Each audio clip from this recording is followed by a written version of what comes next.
Voilà, dans notre troisième vidéo,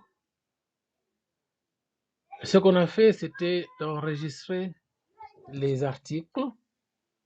Alors cette fois-ci, nous passons à l'étape suivante, d'enregistrement toujours des données. C'est enregistrer les données d'opération. Alors, nous ouvrons. Bon, article, on peut carrément fermer, on n'a pas besoin de lui pour le moment. Alors, pour les opérations, nous devons enregistrer, c'est un exemple. Nous avons deux transactions, deux opérations sur les cahiers. Alors, donc là, on tape dessus et on peut même commencer à écrire et puis on va nous proposer cahier. Et puis, la date, prénom, c'était le 9. Le 9, on a fait entrer 30. 30 cahiers. On a fait entrer 30 cahiers. Bon, on peut dire achat des cahiers. OK? Et une autre opération, on peut soit écrire là-bas, soit ouvrir là-bas pour vérifier.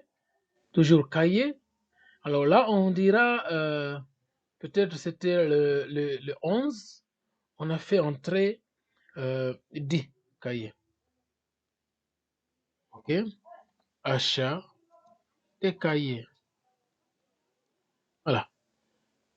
Et puis, on peut aussi ajouter une autre transaction, c'est par rapport au RAM de papier. C'était quelle date?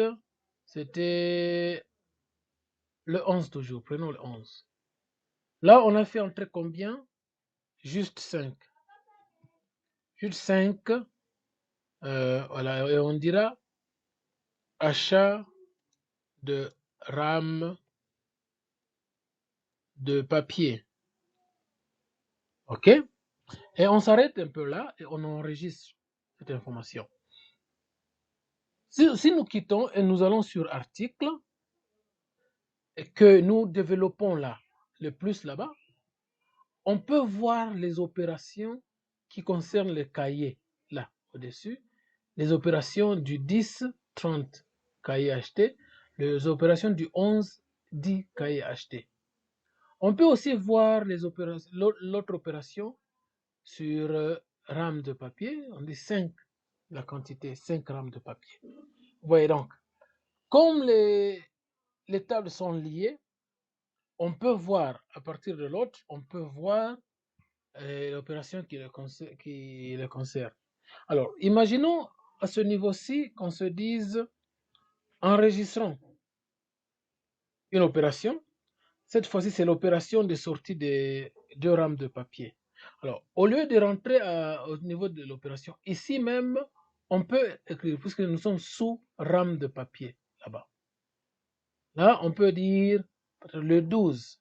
Le 12, il y avait eu deux rames de papier qui sont sorties. OK? Et distribuées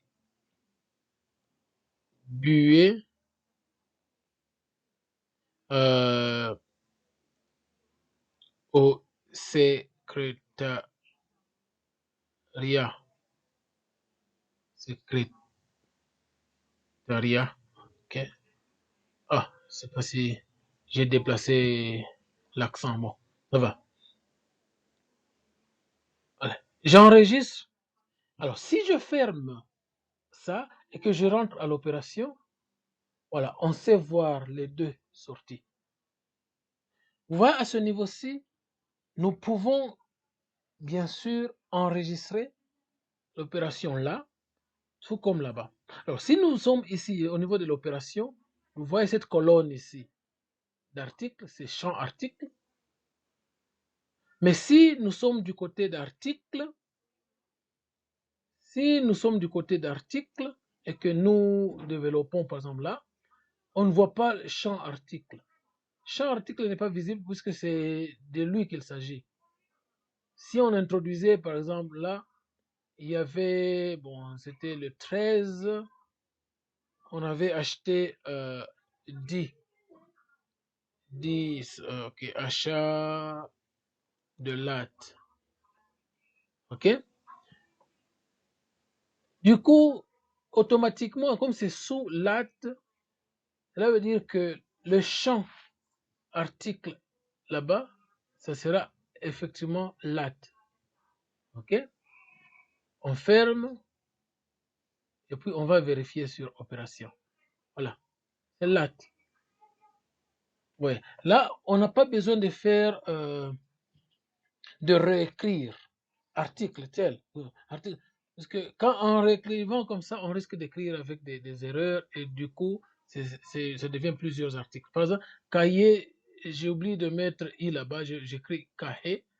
Du coup, ce ne sont pas les mêmes articles. Ça devient deux articles différents. OK? Voilà. Euh,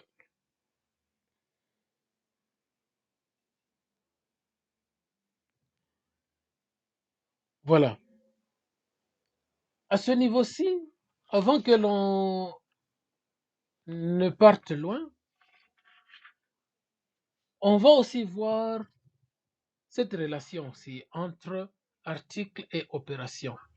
Je dis voir la relation, puisque au début là, on nous a dit, nous avons dit que Access c'est une base de données relationnelle, puisque les tables sont en relation.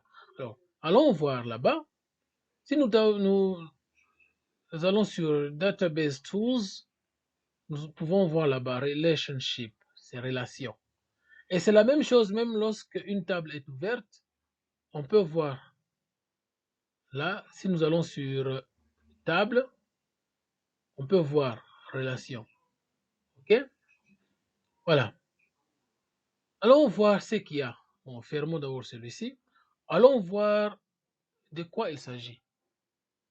Là, on me dit d'ajouter d'autres tables que ça soit visible. Bon, je dis non, pas pour l'instant, puisqu'il n'y a que deux tables. Voilà cette relation-ci. C'est une relation. Ici, ça nous montre l'architecture de la table. Il y a la table article qui a comme champ article ID, article nom, article description. Et la table opération, il y a opération ID, article ID, opération date, opération quantité, opération mouvement et opération description. Alors là, on sait voir la relation entre article ID d'article et article ID d'opération. Il y a une relation de un article qui peut avoir plusieurs opérations. On va démontrer ça plus au fur et à mesure on avance, on peut analyser ça. Vous voyez cette relation qui existe là.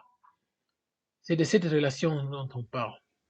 OK? Et puis si on tape dessus et puis bouton droit, on peut modifier cette relation.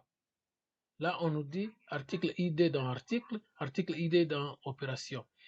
Et nous pouvons voir aussi l'intégrité qui est là. OK?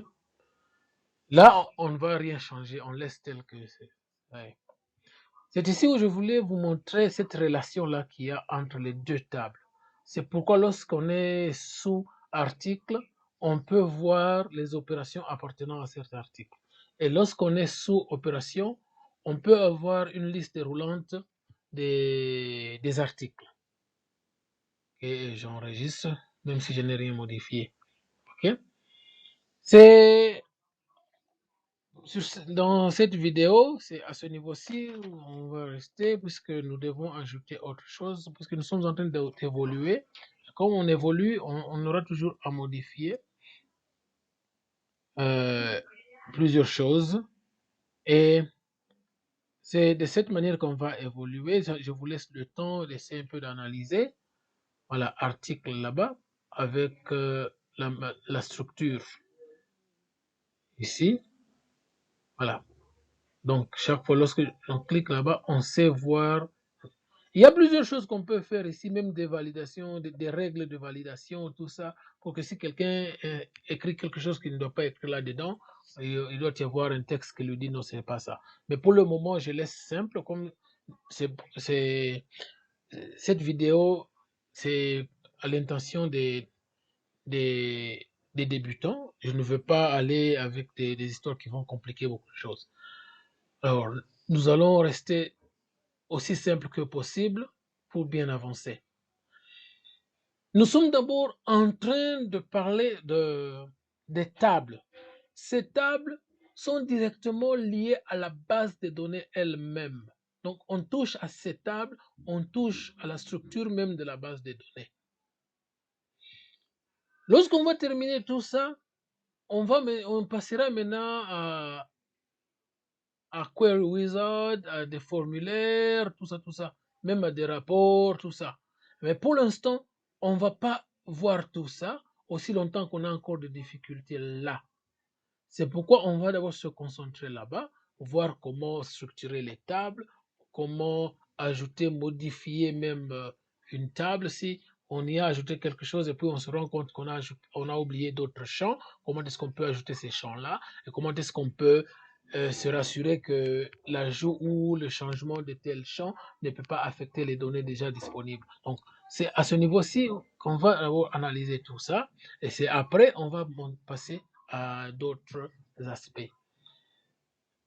Jusque-là, portez-vous bien et à la prochaine pour la nouvelle vidéo, toujours qui va porter sur l'ajout d'autres tables et la modification des tables existantes.